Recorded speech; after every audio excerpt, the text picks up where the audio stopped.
salihin, wali-wali Allah, para muttaqin, para syakirin, seterusnya kepada kedua ibu bapa kita, guru-guru kita, keluarga kita, kaum muslimin dan muslimat. Al-Fatihah. A'udzu billahi minasy syaithanir rajim. Bismillahirrahmanirrahim. Alhamdulillahi rabbil alamin. Ar-Rahmanir Rahim. Maliki yaumiddin. Iyyaka na'budu wa iyyaka nasta'in. Ihdinas siratal mustaqim. Siratal ladzina an'amta 'alaihim ghairil maghdubi 'alaihim waladdallin. Amin. InsyaAllah tuan-tuan, untuk menambah baik lagi majlis kita pada malam ini, marilah sama-sama kita berselawat atas Nabi sallallahu alaihi wasallam. Semoga dengan kita berselawat ke atas Nabi sallallahu alaihi wasallam, Allah Subhanahu wa taala menambah lagi keberkatan, keridhaan, rahmat, dan lebih lagi kita mengharapkan Allah Subhanahu wa taala mengampuni segala dosa kita insyaallah. Bismillahirrahmanirrahim. Allahumma salli ala sayyidina Muhammadin nabiyil ummi wa ala alihi wa sahbihi wa barik wa sallim. Allahumma salli ala sayyidina Muhammadin nabiyil ummi wa ala alihi wa sahbihi wa barik wa sallim. اللهم صل على سيدنا محمد النبي الأمي وعلى آله وصحبه وبارك وسلم. اللهم صل على سيدنا محمد النبي الأمي وعلى آله وصحبه وبارك وسلم. اللهم صل على سيدنا محمد النبي الأمي وعلى آله وصحبه وبارك وسلم. اللهم صل على سيدنا محمد النبي الأمي وعلى آله وصحبه وبارك وسلم. اللهم صل على سيدنا محمد النبي الأمي وعلى آله وصحبه وبارك وسلم.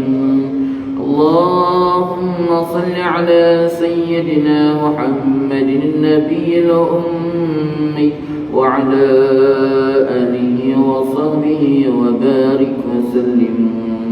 اللهم صل على سيدنا محمد النبي الأمي وعلى آله وصحبه وبارك وسلم. اللهم صل على سيدنا محمد النبي الأمي وعلى آله وصحبه وبارك وسلم. بسم الله الرحمن الرحيم. الحمد لله رب العالمين، وبه نستعين على أمور الدنيا والدين، والصلاة والسلام على سيد المرسلين خاتم النبيين محمد صلى الله عليه وآله وصحبه وسلم، وعلى آله وأصحابه وتابع لهم بإحسان إلى يوم الدين.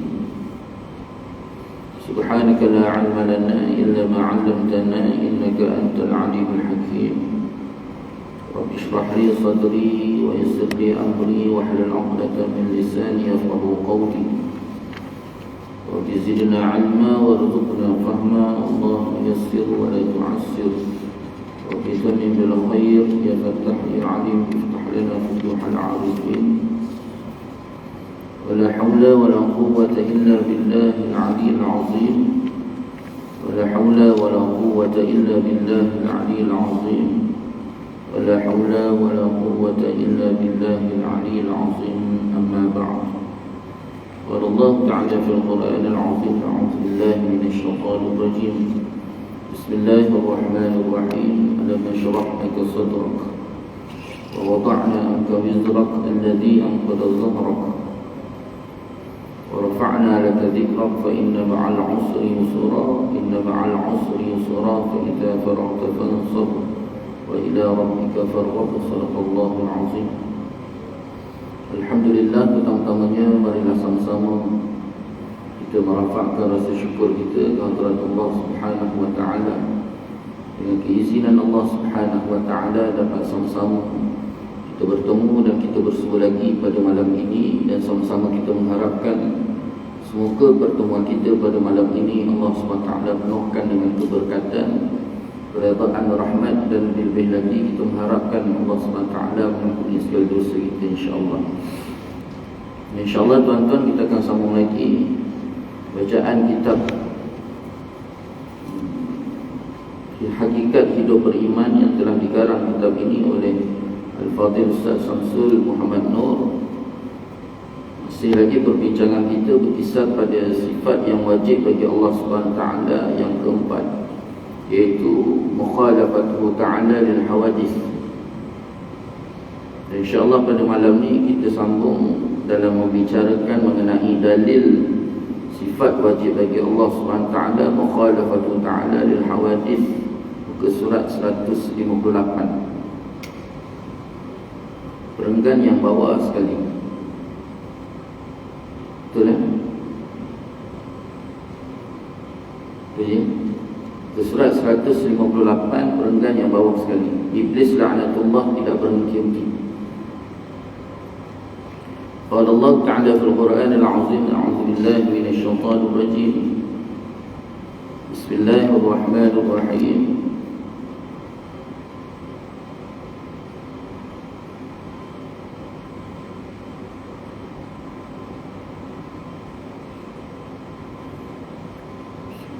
Iblis la'natullah tidak berhenti-henti menyesatkan manusia agar manusia itu berhenti menyembah Allah Subhanahu wa taala. Namun begitu, hamba-hamba Allah Subhanahu wa taala yang ikhlas pasti tidak akan terpedaya dengan tipu-tipuannya itu. Jadi tuan-tuan, hadirin hadirat, muslimin muslimat yang dirahmati oleh Allah SWT, pengarang kitab musannif menyambung lagi kata-kata beliau dalam membicarakan mengenai dalil sifat wajib bagi Allah SWT mukhalafatu ta'ala lil hawadith, dengan makna bersalahan Allah SWT daripada segala yang baharu. Di sini pengarang kitab menggambarkan bagaimana Iblis ni kepala syaitan. Iblis tenteranya syaitan. Sebagaimana Allah Ta'ala gambarkan tentang iblis ni ataupun tentang syaitan, Allah gambarkan tentang iblis bagaimana yang berasal daripada Azazil.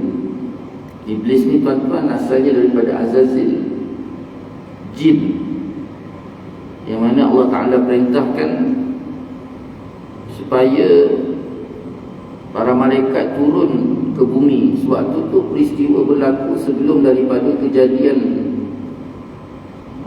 Allah Ta'ala jadikan Nabi Allah Adam AS.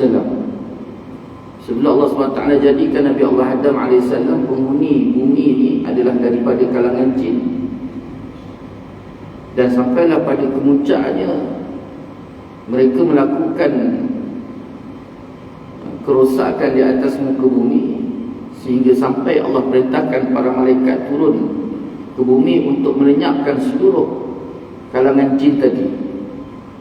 Cuma dalam kalangan jin yang melakukan kerosakan di atas muka bumi tersebut, keingkaran, mungkar, maksiat pada Allah SWT, lalu ada sebahagian daripada mereka yang mana masih lagi taat pada Allah. Jadi yang taat ni pula namanya Azazil.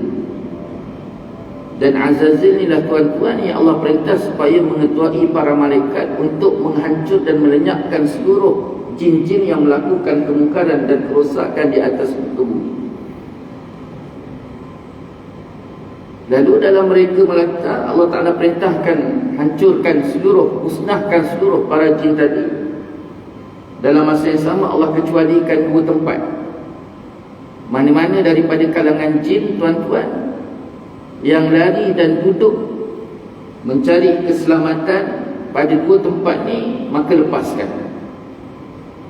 Apa 2 tempat ni? Yang pertamanya, tuan-tuan, di Bukit Bukau, dan yang kedua di lautan. 2 tempat ni Allah Ta'ala kata kalau mereka lari ke sana, lepaskan. Sebabnya banyak kita jumpa kalangan jin ni, tuan-tuan, di hutan-hutan. Itu mereka duduk sana, tempat penempatan yang Allah Ta'ala janjikan selamat bagi mereka. Dan yang kedua, banyak kita jumpa mereka di lautan, di laut-laut. Itu memang tempat ni. Jadi sampai habislah sebilangan besar, tuan-tuan, golongan kaum jin ini dihancurkan oleh Allah SWT, yang diketuai oleh kalangan mereka juga dipanggil nama Azazil. Kerana Azazil ni, tuan-tuan, walaupun kalangan jin tadi buat maksiat, buat mungkar, buat kerosakan di atas muka bumi, tapi Azazil itu satu-satu jin yang masih lagi taat pada Allah. Jadi selesai operasi menghancurkan kalangan jin tadi, tuan-tuan, Allah perintahkan kepada malaikat naik semula ke langit. Jadi dalam malaikat naik ke langit itu, tuan-tuan, dia naik bersama-sama dengan Azazil tadi. Dan Azazil ni, tuan-tuan, satu-satu jin yang menempati langit. Dia duduk dekat langit. Sehingga kan bila dia duduk dekat langit ni pula, malaikat ni, tuan-tuan, walaupun dia makhluk Allah SWT yang tidak melakukan maksiat, tetapi satu kekurangan para malaikat ni, tuan-tuan, mereka tidak ada akal. Dia tak ada ilmu. Allah beri akal tapi tak ada ilmu. Ada akal tapi tak ada ilmu. Tapi tidak sebagaimana Azazil, golongan jin tadi, Allah Ta'ala beri akal, Allah beri ilmu. Jadi kepandaian, kealiman, ibadah yang hebat. Sehingga kan Imam Ghazali rahimahullah ta'ala menggambarkan, tuan-tuan, Azazil ni setiap lapis langit tadi tu, tuan-tuan, ada panggilan-panggilan yang hebat kepada Azazil tadi. Setiap lapis langit. Langit pertama ada penduduk langit pertama panggil Azazilnya alim. Langit yang kedua penduduknya pula, tuan-tuan, dipanggil Azazil ni zahid, orang yang kuat zuhud. Jadi panggilan-panggilan hebat tu diberikan pada Azazil. Dia sediakan Azazil ni dipanggil sebagai ketua malaikat. Ketika tu, sehingga kan sampai, tuan-tuan, hebat tak hebat Azazil ni, digambarkan oleh Imam Ghazali rahimahullah ta'ala, tidak ada satu ruang tempat pun di langit dan di bumi yang menjadi bekas tempat sujud Azazil. Hebat tak hebat Azazil tu? Tidak ada satu ruang pun tempat di langit dan di bumi, baik sama ada di langit maupun di bumi, yang menjadi bekas tempat sujud Azazil, tempatnya ibadah Azazil. Dan kemudian sampaikan, tuan-tuan, kemuliaan Allah Ta'ala berikan padanya itu sampai para malaikat sendiri kalau nak berdoa minta pada Allah SWT, dia akan minta Azazil doakan. Sampai tahap macam itu. Bagaimana peristiwa riwayat menceritakan satu hari, tuan-tuan, malaikat berjalan di dalam syurga. Jika mereka melalui syurga, tuan-tuan, tiba-tiba mendapati pada dinding syurga itu ada tertulis bahawa nanti ada satu golongan yang mana Allah Ta'ala keluarkan daripada syurga. Jadi malaikat yang membaca ni, tuan-tuan, risau. Bila timbul kerisauan tadi, mereka pun berbondong-bondong datang, tuan-tuan, menemui Azazil tadi, memberitahu bahawa mereka menemui ada tulisan papan yang menuliskan bahawa ada kalangan daripada penghuni syurga ini akan dikeluarkan oleh Allah Subhanahu Wa Ta'ala. Jadi mereka datang jumpa Azazil, tuan-tuan, minta pada Azazil supaya berdoa pada Allah, supaya Allah Ta'ala pelihara para malaikat daripada dikeluarkan, dinyahkan daripada syurga. Azazil doa. Dia doa untuk malaikat, tapi dia tak doa untuk dia.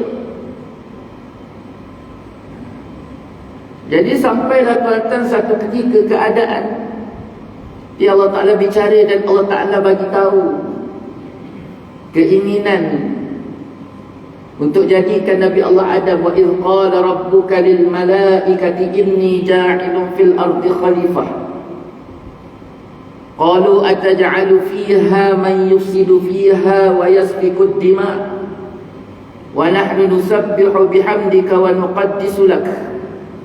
Qala inni a'lamu ma la ta'lamun. Allah Ta'ala bagi tahu bahawa dia nak jadikan satu khalifah di atas muka bumi. Jadi bila Allah Ta'ala utara je tuan-tuan keinginan nak jadikan manusia ni sebagai khalifah, lalu ketika itu tuan-tuan, qalu ataj'alu fiha man yufsidu fiha wa yasfiku ad-dima' wa nahnu nusabbihu bihamdika wa nuqaddisu lak. Para malaikat ni tuan-tuan dibagi tahu, wahai Allah, kenapa nak jadikan manusia lagi di atas muka bumi sebagai khalifah, sedangkan man yufsidu fiha wa yasfiku ad-dima', mereka ni melakukan kerosakan dan kehancuran pertumpahan darah. Sedangkan kami, wa nahnu nusabbihu bihamdika wa nuqaddisu lak, sedangkan kami ni ya Allah bertasbih pada Engkau, tak ada pembuat kemaksiatan. Tuan-tuan, apa Allah Ta'ala jawab? Qala inni a'lamu ma la ta'lamun. Allah Ta'ala kata, aku lebih tahu kamu tak tahu. Aku tahu kamu tak tahu. Jadi kata-kata tu mak, qalu ataj'alu fiha man yufsidu fiha wa yasfiku ad-dima' wa nahnu nusabbihu bihamdika wa nuqaddisu lak. Ada sebahagian ulama tafsir kata itu bukan kata-kata para malaikat. Kalau kata malaikat sekalipun tuan-tuan, dia hanya memanjangkan kata-kata tersebut yang mana datangnya kata-kata itu daripada Azazil. Sebenarnya rasa tak puas hati Azazil tu. Kenapa tuan-tuan? Mak ayah yang dikasihi oleh Allah SWT, kenapa Azazil tak puas hati? Sebab Azazil ni macam contoh ginilah. Contoh ni contoh. Saya ni dah duduk dekat Kampung Paya ni 42 tahun. 42 tahun saya duduk, daripada lahir sampai lah usia saya 42 tahun mak, saya duduk Kampung Paya. Tiba-tiba datang seorang baru duduk 10 tahun jadi ketua kampung. Marah tak saya? Mak marah tak? Saya marah tak? Kita lahir sini, besar sini, tiba-tiba dia datang pacak rumah, duduk sampai 10 tahun dia jadi ketua kampung. Padahal alim kita, taat kita, kuat ibadah kita. Sampai malaikat sendiri itu pun tak ada lain dia cari kita. Tiba-tiba nitah mana datang ni belum dijadikan lagi mak. Allah dah bagi tahu nak jadikan dia sebagai khalifah atas muka bumi. Oh, menyigap Azazil. Ni dikatakan qalu ataj'alu fiha man yufsidu fiha wa yasfiku ad-dima' wa nahnu nusabbihu bihamdika wa nuqaddisu lak. Kenyataan tersebut adalah nukilan para ulama, para malaikat yang menukilkan balik rasa tak puas hati datang daripada Azazil. Sebabnya mak ayah yang dikasihi oleh Allah SWT, waktu Allah Ta'ala perintahkan malaikat turun ke bumi ambil jasad bawa naik ke atas, pembinaan jasad Nabi Allah Adam tu, Azazil dah duduk di hujung memaling muka dan tak nak tengok jasad Adam. Daripada awal kejadian Adam tu sendiri, jasadnya tu sahaja Azazil dah tak nak tengok lagi dah. Dia rasa marah, sangat tak puas hati. Ni baru jasad belum buat dah bagi tahu nak jadi ketua kampung. Dari paling mak dia tak nak tengok. Sampailah tahap ketika kemuncaknya Allah Ta'ala letakkan roh. Perintahkan kepada Azazil ambil roh Adam, masukkan roh dalam jasad Adam. Bila masuk saja ketika tu Allah Ta'ala perintahkan supaya sujud para malaikat semua sekali. Waktu Allah perintahkan, Allah kumpulkan seluruh malaikat dan diperintahkan untuk sujud sebagai tanda hormat kepada Adam. Ketika itu disujud kali pertama, tu yang 2 kali sujud tu mak. Sujud kali pertama, malaikat bangkit daripada sujud tadi kepada Adam. Azazil yang duduk di hujung sana tidak sujud. Tidak sujud. Allah perintah sujud kali kedua supaya memberikan kesempatan kepada Azazil untuk sujud. Tak, dia tak sujud. Yang akhirnya Allah Ta'ala tanya kepada Azazil, wahai Azazil, kenapa kau tak sujud? Yang akhirnya Azazil jawab apa mak? Azazil jawab, kenapa mesti aku sujud pada Adam? Sedangkan aku daripada api, Adam daripada tanah. Ni Allah Ta'ala tutup kata-kata Azazil tadi dengan apa? Allah balas kemungkaran, keingkaran ada Iblis tadi ataupun keingkaran Azazil tadi. Lalu terus Allah Ta'ala cop dengan nama Iblis. Terus Allah Ta'ala panggil Iblis. Apa yang dikatakan Iblis mak? Yang dikatakan Iblis ni terputus daripada segala rahmat Allah Subhanahu wa ta'ala. Terputus terus. Ya Allah Ta'ala terus nyah Iblis tadi daripada syurga. Dinyah mak. Bila waktu diperintah Allah SWT turun keluar daripada syurga, Allah Ta'ala halau Iblis tadi keluar daripada syurga. Waktu nak keluar itulah mak dia minta pada Allah SWT, wahai Allah, Engkau dah jadikan aku putus daripada rahmat Engkau dan Kau nyahkan aku daripada syurga Engkau. Lalu aku minta sebelum aku keluar daripada syurga, aku minta pada Engkau, wahai Allah. Apa dia minta? Yang pertamanya dia minta pada Allah SWT supaya Allah Ta'ala panjangkan usianya sampai hari kiamat. Sebabnya Iblis mak dia tak mati. Syaitan mati tak? Syaitan mati. Jadi kita cerita syaitan. Siapa syaitan? Ni Iblis ni mak, nak cerita kepala dia ni. Iblis ni dia takkan mati sampai hari kiamat. Allah panjangkan. Yang kedua dia kata, wahai Allah, aku minta izin Kau, wahai Allah, supaya penghinaan yang berlaku dan pembinaan pemusuhan di antara aku dengan Adam ini, aku minta keizinan Kau supaya Kau izinkan aku untuk merosakkan anak cucu Adam. Rosakkan anak cucu Adam. Dan aku akan datang daripada sebelah kanan, sebelah kiri, sebelah depan dan sebelah belakang. Setiap penjuru anak cucu Adam akan aku datang. Ini dia mak. Ni. Itu yang sebabnya dia datang menyesatkan anak cucu Adam ni dengan kepelbagaian cara. Tak boleh plan A, plan B, tak boleh plan B, plan C, tak boleh plan C, plan D.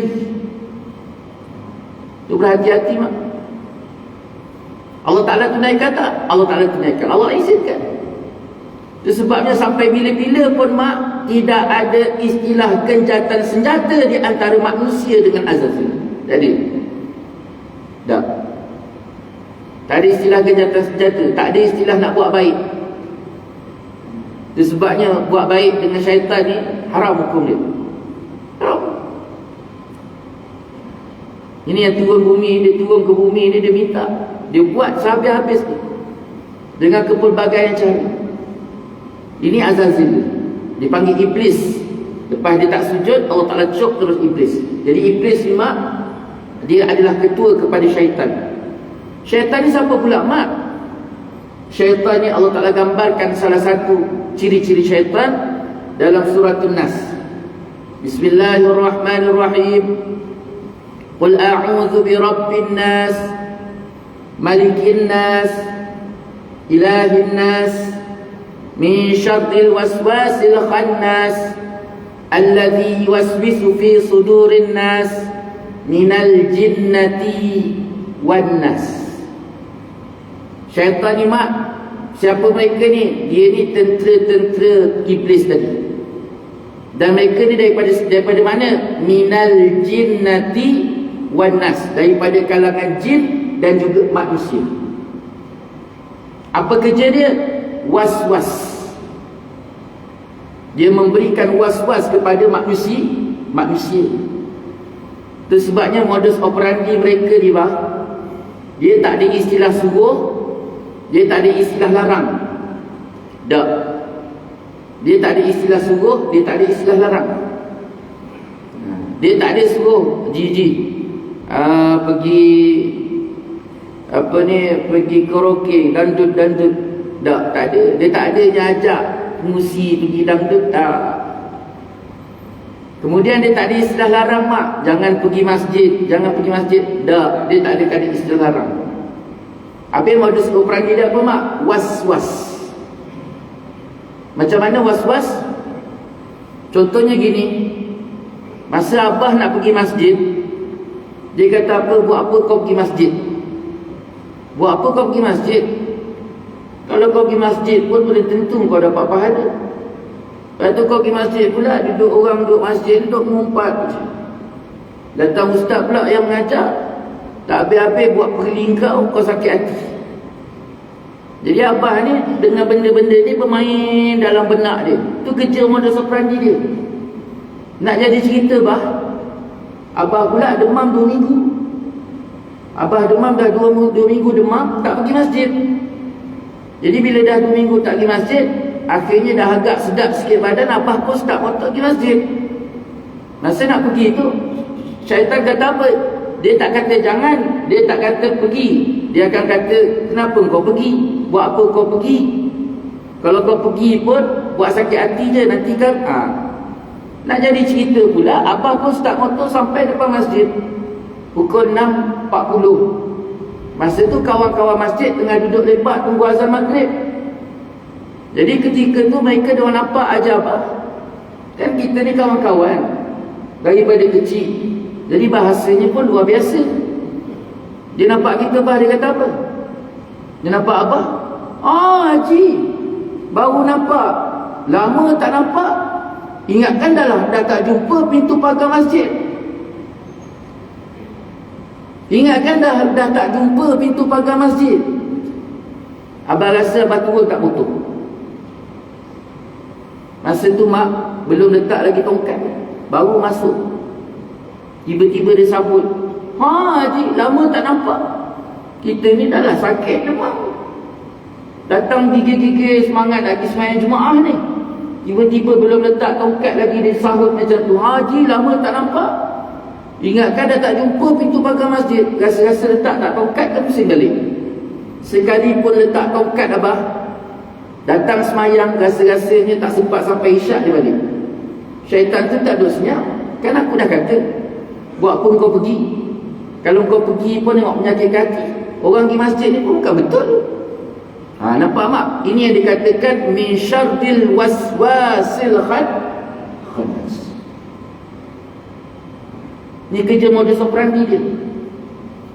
Itu sebabnya mak, mereka akan datang daripada mana? Daripada kanan, kiri, depan, belakang, ke pelbagai cara dan bentuk. Dan mereka ni mak merosakkan anak cucu Adam melihat kepada karakter ataupun sifat seseorang tu. Kalau ahli ibadah, dirosakkan dengan cara ahli ibadah. Ahli taat dirosakkan dengan cara ahli taat. Ahli maksiat dirosakkan dengan cara ahli maksiat. Tapi mak, Imam Ghazali rahimahullah ta'ala dalam kitab Bidayatul Hidayah diingatkan. Dia kata apa mak? Dia kata sesungguhnya syaitan merosakkan kita dalam keadaan maksiat zahir itu jauh lebih baik daripada syaitan datang merosakkan kita dengan maksiat batin. Apa yang katakan maksiat batin? Maksiat batin ni maksiat yang duduk dalam hati dia.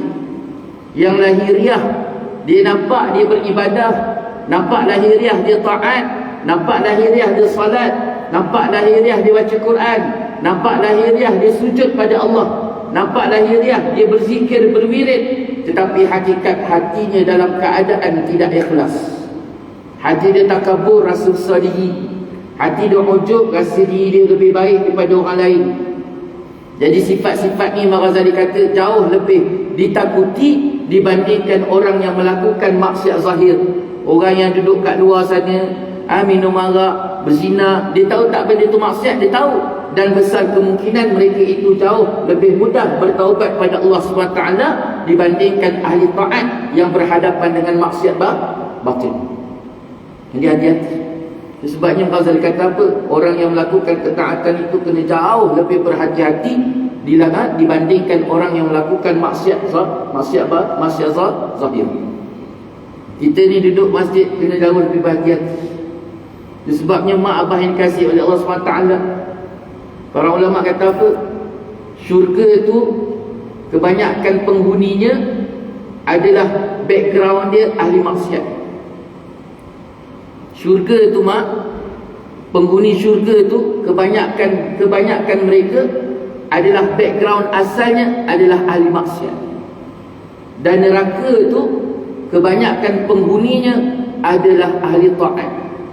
Kenapa jadi sedemikian? Kerana sewaktu berada di atas muka bumi dulu, ahli maksiat ni mak, mereka tahu maksiat, lalu timbul penyesalan rasa bersalah, dan akhirnya dia minta ampun pada Allah. Baik sengaja tak sengaja, dia berjalan dalam rasa bersalah, dia tunduk, tawaduk, dan sifat-sifat kehambaan inilah yang Allah Ta'ala nak kepada setiap individu kita. Tapi ahli ta'at ni dia duduk selesa, dia rasa dia baik, itu ujub. Dia rasa dia baik, orang lain tak baik, apatah lagi dia cepit pula ahli maksiat. Waktu maghrib tadi, dia dah start motor, sambil dia nak pergi masjid tu, dia nampak kawan sepencen dia yang duduk pakai seluar pendek sambil basuh kereta. Sambil dia lalu tu, dia pun tengok orang tu, dia cepit. Dalam hati dia kata apa? Tengok dah tua-tua bangka, kubur dah kata mari, rumah kata pergi, tak reti-reti nak pergi sembahyang maghrib. Dalam hati dia cakap, tengok aku, habis hancur semua, ranak semua. Nabi kata seperti api dalam sekam yang memamah semua segala kebaikan. Ini dia. Itu sebabnya berhati-hati. Jangan kita rasa bila kita buat baik, kita baik. Tak. Jangan kita rasa pula bila sesuatu keburukan, kejahatan itu dah tentu jahat. Tak juga. Kita tak tahu nasib kita bagaimana. Jadi iblis ni mak, dia takkan henti-henti. Kerja dia menyesatkan manusia. Itu janji dia dengan Allah. Itu izin yang diminta pada Allah SWT sebelum dikeluarkan daripada syurga Allah SWT. Telah tersebut dalam satu kisah di mana seorang ahli abid yang jahil, yang telah beribadah kepada Allah SWT, setelah beberapa lama beribadah, datang kepadanya satu cahaya dan mengaku dia adalah Tuhan. Si abid yang kekurangan ilmu itu pun oleh kerana terlalu gairah mengaku bahawa itu adalah Tuhan. Kerana tersebut dalam surah An-Nur bahawa Allah SWT itu adalah cahaya langit dan bumi, maka tertipulah si abid yang telah beribadah sekian lama lantaran kurangnya ilmu dalam mengenali Allah SWT. Itu sebabnya penting ilmu. Sangat penting bah. Sangat penting ilmu tu mak. Penting tak penting ilmu tu, sampaikan Allah SWT turunkan wahyu yang pertama. Apa dia? Suratul Alaq. Bismillahirrahmanirrahim. Iqra' bismi rabbikal ladzi khalaq. Khalaqal insana min 'alaq. Iqra' wa rabbukal akram. Alladzi 'allama bil qalam. 'allamal insana ma lam ya'lam. 5 ayat ni mak, wahyu yang pertama Allah Ta'ala turunkan. Wahyu yang pertama apa secara keseluruhannya? Membicarakan tentang ilmu pengetahuan, kepentingan ilmu. Allah nak gambarkan betapa besar pentingnya ilmu pengetahuan, sehinggakan perbicaraan ilmu ini Allah jadikan wahyu yang pertama. Kalau kita nak fikir logik akal kita mak, sepatutnya Allah Ta'ala turunkan wahyu yang pertama suratul Ikhlas. Betul tak? Suratul Ikhlas. Qul huwallahu ahad, Allahus samad, lam yalid wa lam yulad wa lam yakul lahu kufuwan ahad. Yang mana suratul Ikhlas ni mak membicarakan tentang Allah, menggambarkan bagaimana Allah, memperkenalkan Allah. Tapi suratul Ikhlas ni tak turunkan yang pertama. Yang turun pertama pula mencari ilmu. Allah nak gambarkan penting ilmu, sangat-sangat penting. Itu sebabnya dengan ilmu inilah, dengan baik ilmunya tadi akan memberi manfaat. Sebab ilmu itu diberikan kepelbagaian gambaran kepada kita. Ilmu seperti tongkat, ilmu seperti cahaya, bahkan banyak sangat hadis-hadis Nabi SAW yang membicarakan tentang kelebihan dan kebaikan ilmu. Dan hari ni apa? Mak yang dikasihi Allah SWT, hari ni umat Islam yang jadi kacau bilau, tak tentu arah, seperti bahtera, tak ada nakoda, seperti layang-layang putus tali. Semua yang berlaku pada umat Islam hari ni mak, masalah yang tak putus-putus kunjung datang mak, semuanya berpunca daripada kejahilan. Punca jahil yang kita serabut sangat hari ni. Datang masalah, tak selesai masalah, datang masalah lagi, tak selesai masalah, datang masalah lagi. Semuanya punca jahil.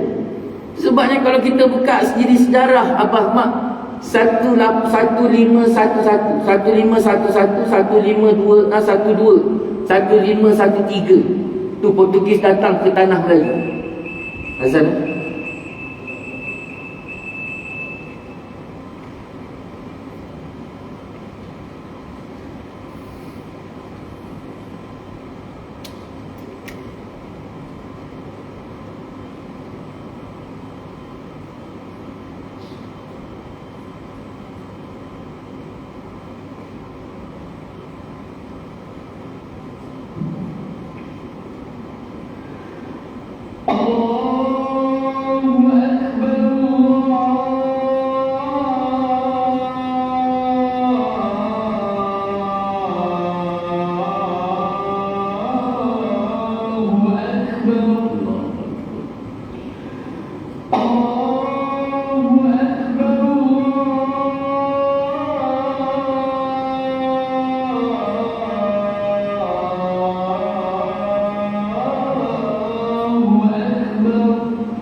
Hadirin hadirat muslimin muslimat yang dirahmati oleh Allah Subhanahu Wa Taala.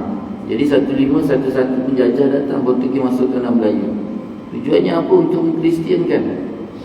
Itu hakikat yang berlaku. Penjajahan tersebut sejarah telah melakarkan penulisan demi penulisan lakaran sejarah. Dia nak kristiankan umat Melayu kita, tapi tak berjaya apa? Dia nak kristiankan kita, tak berjaya. Tapi walaupun tak berjaya, dia guna tak boleh plan A, plan B.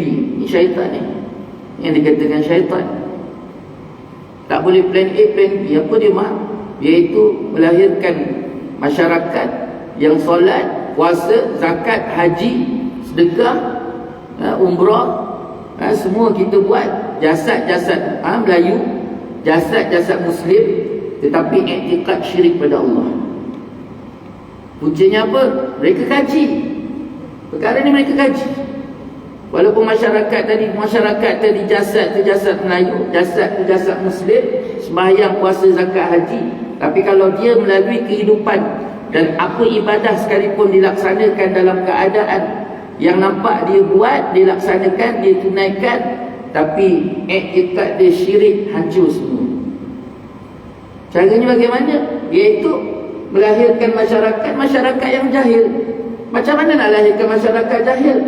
Itu pula nak jadi cerita yang berdepan dengan penjajah ketika itu adalah para ulama. Jadi dijadikan alasan bahawa para ulama ni ditangkap, diseksa, bahkan bukan hanya sekadar para ulama, sesiapa sahaja yang bersama dengan ulama maka akan ditangkap, diseksa dan dibunuh. Jadi dengan cara macam tu dia menakut-nakutkan masyarakat. Akhirnya masyarakat menjauhkan diri daripada para ulama yang berjuang betul-betul golongan yang ada ilmu. Mereka yang tahu cerdik tentang ilmu, yang tak nak berjuang, itu masyarakat awam semakin jauh. Islam tak, Islam. Puasa tak, semayang tak, semayang. Puasa tak, puasa. Tapi macam mana semayang mereka? Siapa yang pandu mereka semayang? Siapa yang pandu mereka berpuasa? Siapa yang pandu mereka melaksanakan zakat, sedangkan mereka melalui kehidupan dan keadaan sudah jauh daripada para ulama? Kemudian bila dah jauh pula, tadi kosong. Siapa yang pandu mereka? Dah tak ada orang nak pandu mereka. Akhirnya dibuat pula, dibina pula sekolah-sekolah Inggeris. Dibina sekolah-sekolah Inggeris apa? Kenapa dibina sekolah Inggeris? Untuk membuat ni pembentukan pemikiran. Pembentukan pemikiran. Semayang boleh tak? Boleh semayang, tak ada masalah. Puasa boleh tak? Dia tak larang kita puasa. Tapi pembentukan pemikiran. Apa pemikiran dia? Siapa tak pergi sekolah Inggeris, tak ada LCE. Tak ada LCE, tak ada kita, tak boleh kerja kerajaan. Tak kerja kerajaan, tak Tak ada apa lah pergi hospital tu. Tak ada GL. Tak ada GL, siapa nak bayar duit hospital? Kemudian besok bila pencen, tak ada pencen, siapa nak bagi makan? Pernah dengar tak pemikiran ni? Pernah dengar? Kalau kita hari ni dia tak ada SCE, dia SPM. Tak ada SPM, tak ada kerja kerajaan. Tak kerja kerajaan, esok sakit nak pergi hospital, tak ada GL, siapa nak bayar duit hospital? Kemudian bila pencen pula, tak ada pencen, siapa yang nak bagi makan? Ini berlaku sampai hari ni, pemikiran ni. Betul ke pemikiran ni? Abah, betul ke pemikiran ni? Betul ke pemikiran ni? Nampak tak jarum halus? Siapa bagi makan kita?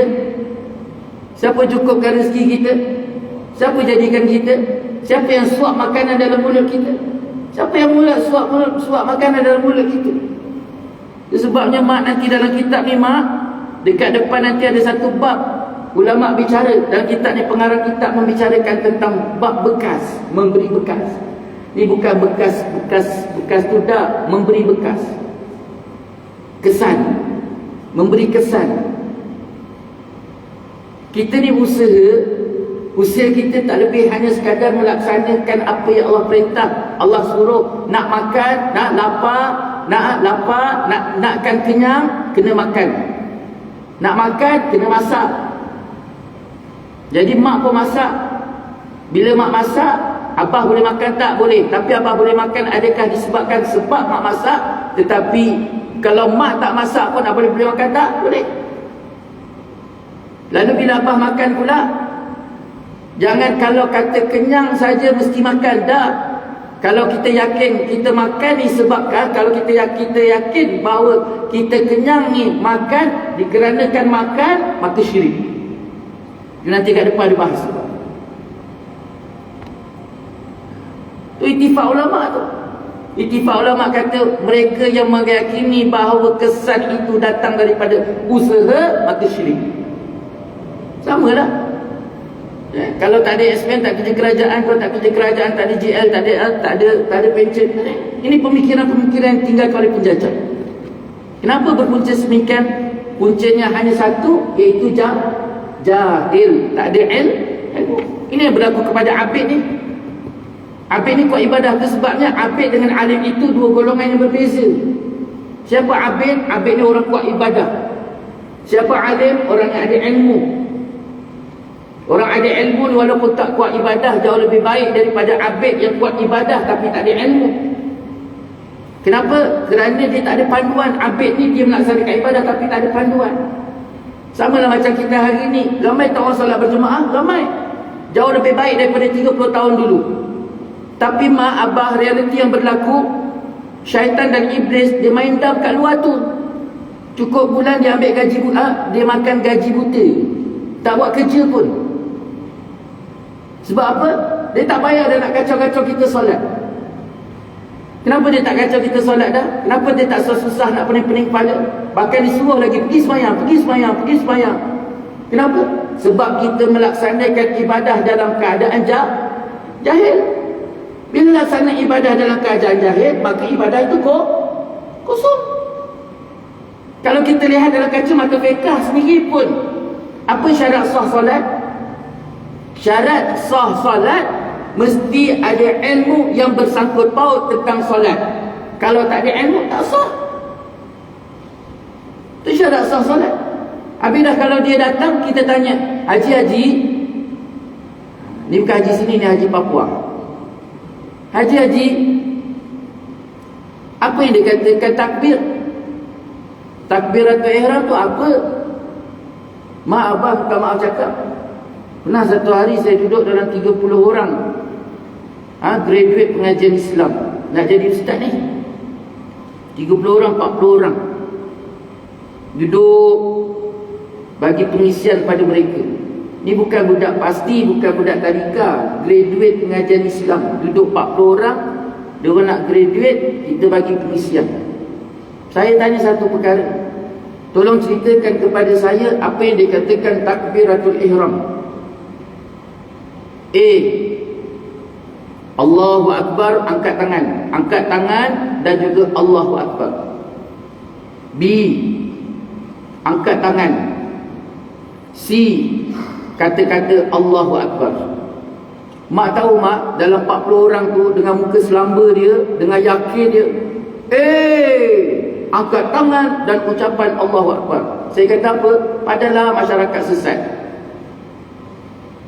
Yang keluar kredit media Islam pun, itu pun dah tak lepas.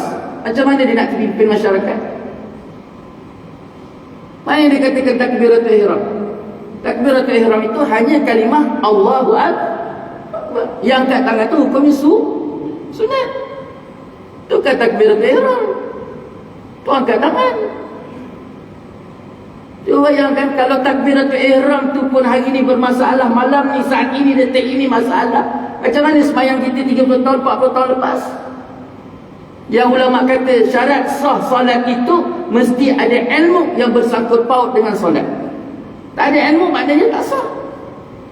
Ini yang kerja-kerja penjajah ni dijauhkan kita daripada macam ilmu. Dan inilah contoh bagaimana Syekh nak gambarkan pada kita seorang abid itu, bila dia beribadah, kuat tak ibadah dia? Kuat ibadah, tapi ibadahnya tak lebih seperti mencurah air di atas daun kelak lagi.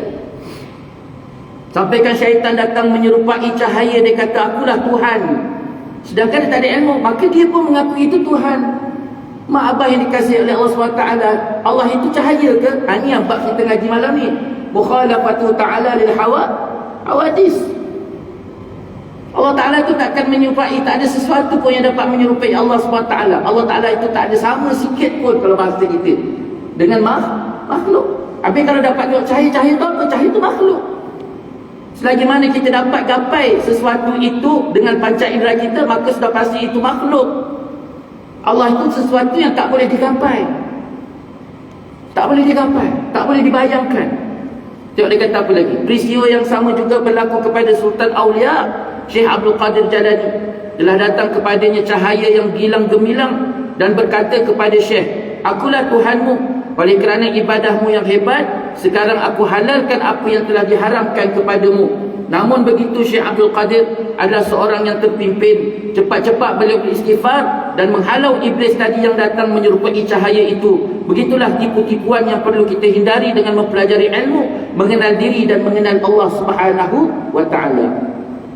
Dia datang, dia datang dengan kepelbagaian. Orang maksiat datang dengan cara maksiat, ahli taat datang cara taat. Sebabnya sampaikan ibadah ni penting. Ibadah dengan ilmu, taat dengan ilmu, hidup dengan ilmu. Lahir sampai mati, bangun tidur sampai tidur semula, mesti semua itu setiap inci dipandu dengan ilmu. Ada ruang saja, ruang yang boleh dia masuki oleh tipu daya syaitan, syaitan akan masuk.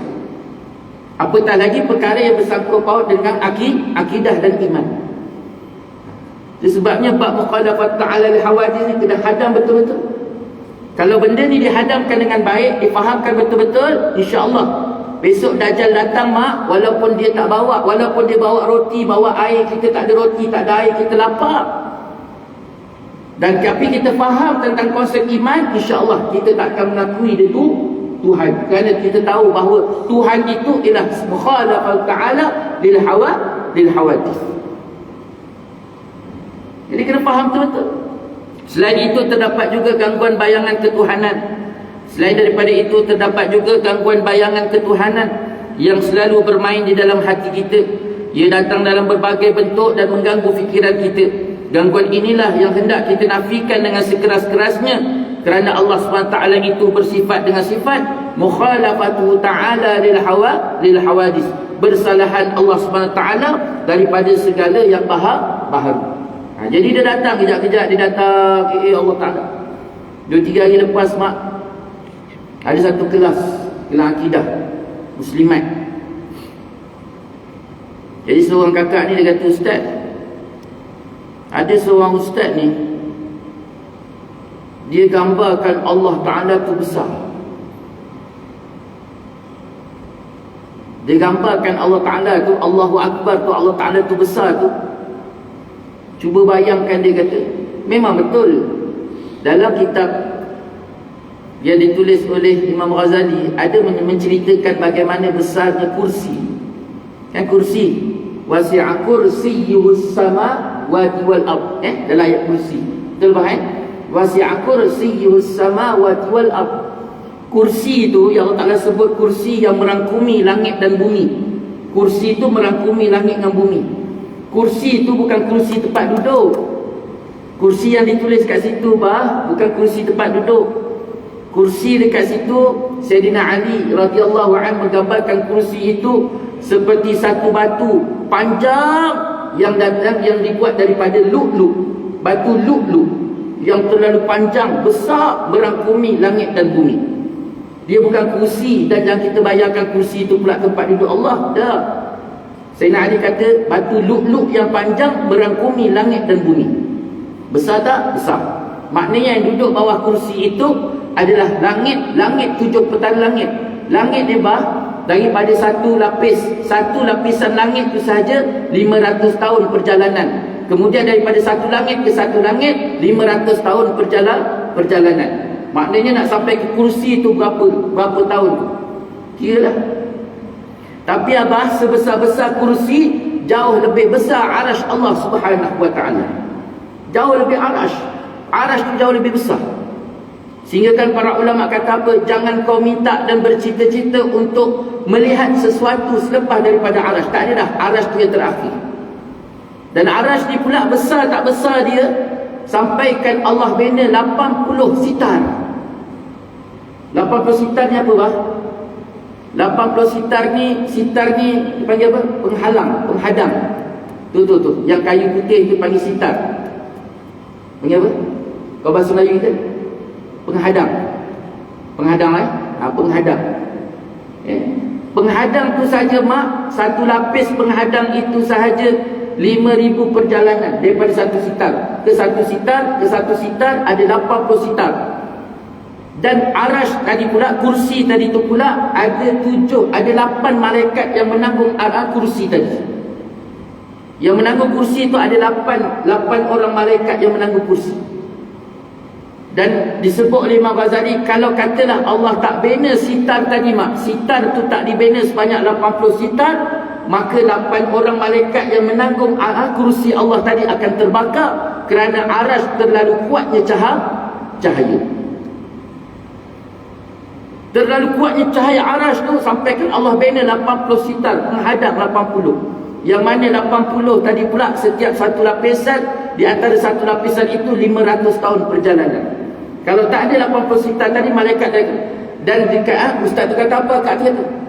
Ustaz tu kata, cuba bayangkan arash tu, ustaz dia kata, cuba bayang kalau arash tu sebesar itu, Allah jauh lagi besar. Ustaz minta ustaz hurai sikit. Contoh gini lah mak. Ni dekat depan ni kursi, meja di kursi. Jadi dalam kursi tu ada bumi, ada langit, apa semua sekali. Jadi besar tak? Besar. Jadi Allah tu lagi besar. Itu yang dikatakan Allahu Akbar. Allah tu besar. Tak. Masih dapat ditangkap dengan akal, dengan panca indera. Itu bukan Allah. Itu bukan Allah. Sebabnya kena faham tentang konsep mukhalafat ta'ala al-hawadith. Sebesar mana sekalipun arash, tetap kita tak akan dapat gapai sebesar mana pun Allah. Bukan maknanya Allah tu lagi besar. Dah. Sebab mukhalafat ta'ala al-hawadith itu baik sama ada pada zat Allah, maupun pada sifat Allah, maupun pada af'al Allah. Allah Ta'ala takkan sesuatu boleh menyamai, tidak. Itu dia. Mukhalafat ta'ala al-hawadith. Kita habiskan sikit lagi. Mukhalafat ta'ala al-hawadith tadi bersalahan pada zat, bersalahan pada sifat Allah, bersalahan pada af'al Allah. Tidak ada satu pun yang boleh menyamai. Kemudian mukhalafatul hawadith dalam ayat Quran. Dalam ayat Quran pula mukhalafat ta'ala al-hawadith dalam pembahasan ayat-ayat Quran. Dalam ayat Quran tu ada 6,000 ayat lebih. Dari dalam 6,000 ayat lebih itu pula terbahagi kepada dua. Ada ayat muhkamat, ada ayat mutasyabihat. Ada ayat muhkamat, ada ayat mutasyabihat. Ayat muhkamat ni ayat yang jelas. Ayat mutasyabihat ni ayat yang diragui. Bukan ayat tu diragui, tapi perkataan tu. Macam contoh, yadullah fawqa aydihim, tangan Allah. Jadi bila sebut tangan, kita nampak macam tangan kita. Dah. Itu sebabnya dekat bawah ni dia kata apa? Mukhalafat ta'ala al-hawadith pada ayat-ayat mutasyabihat dalam Quran ada pandangan salaf, ada pandangan khalaf. Bagi pandangan salaf, bahawa ayat mutasyabihat itu tidak ditakwil. Ada pandangan khalaf pula ayat mutasyabihat tadi ditakwil. Itu yadullah itu ditakwil dengan makna kuasa. Dan ulama salaf ni pula, siapa ulama salaf ni? Ulama salaf ialah ulama yang 300 tahun awal, daripada zaman Nabi SAW sampai 300 tahun, termasuk tabi'in, tabi'in 300 tahun itu ulama salaf. Dan selepas daripada 300 tahun itu dipanggil ulama khalaf. Dan ulama khalaf berpandangan bahawa ayat mutasyabihat ini kena takwil. Tapi ulama salaf dia tak perlu takwil. Tapi mereka walaupun tak takwil, bila sebut je yadullah fawqa aydihim, tangan Allah, dia teruskan awal-awal wallahu a'lam. Wallahu a'lam. Jadi apa beza pandangan salaf dengan pandang Wahabi? Ini kena jelas. Sebab ustaz-ustaz Wahabi kita pun konon-konon dia pegang dengan pandangan salaf.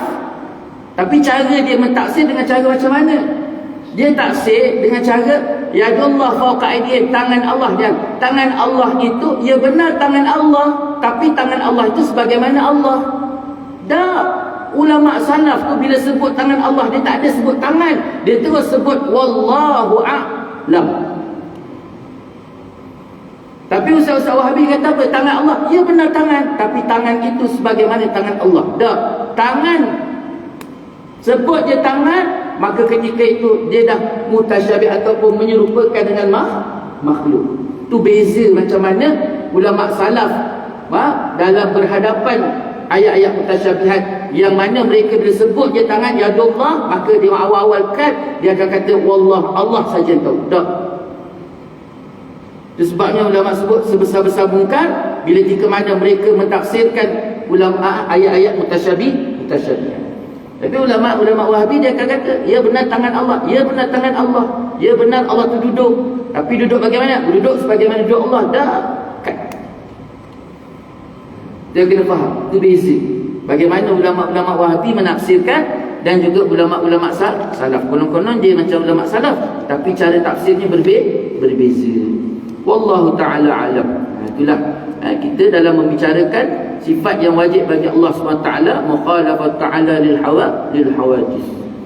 InsyaAllah kalau panjang umur diizinkan Allah SWT, kita akan masuk sifat yang wajib bagi Allah SWT yang seterusnya, iaitu qiyamuhu ta'ala binafsihi wallahu ta'ala a'lam. Jadi itulah sikit sebanyak yang dapat kita kongsi bersama pada malam ini. Banyak-banyak kita doa kepada Allah supaya Allah berikan kita kefahaman yang baik, diberikan pimpinan taufik hidayah inayah, dan lebih-lebih lagi dibinakan keimanan yang benar-benar utuh dan keimanan yang benar-benar sebagaimana yang diingini oleh Allah SWT. Iman yang betul-betul penuh redha Allah, penuh rahmat Allah, penuh keberkatan Allah. Dan kita harap Allah pelihara kita di dunia, pelihara kita di akhirat. Pasangan kita, anak keturunan kita, seluruh masyarakat kita dalam pemeliharaan Allah, taufik dan hidayah, iman daripada Allah Subhanahu wa taala. Wallahu taala alam. Yang baik itu daripada Allah Subhanahu wa taala, yang tidak baik itu menunjuk kelemahan saya sendiri. Mohon maaf di atas segala salah kata, salah bicara. Mohon maaf di atas segala-galanya. Insya-Allah kita tangguh majlis dengan tasbih kafarah dan subhanakallahumma wa bihamdika, asyhadu an la ilaha illa anta, astaghfiruka wa atubu ilaik. Bismillahirrahmanirrahim. Wal 'asri innal insana lafi khusr إلا الذين آمنوا وعملوا الصالحات وتواصوا بالحق وتواصوا بالصبر. أعوذ بالله من الشيطان الرجيم. بسم الله الرحمن الرحيم. الحمد لله رب العالمين، وصلى الله على سيدنا محمد وعلى آله وصحبه وبارك وسلم. اللهم ربنا ظلمنا أنفسنا وإن لم تغفر لنا وترحمنا لنكونن من الخاسرين. اللهم ربنا هب لنا من أزواجنا وذرياتنا قرة أعين واجعلنا للمتقين إماما. ربنا لا تزغ قلوبنا بعد إذ هديتنا وهب لنا من لدنك رحمة إنك أنت الوهاب. ربنا آتنا في الدنيا حسنة وفي الآخرة حسنة وقنا عذاب النار. وصلى الله على سيدنا محمد وعلى آله وصحبه وبارك وسلم. والحمد لله رب العالمين. تقبل الله منكم. بالله التوفيق. والسلام عليكم ورحمة الله تعالى وبركاته.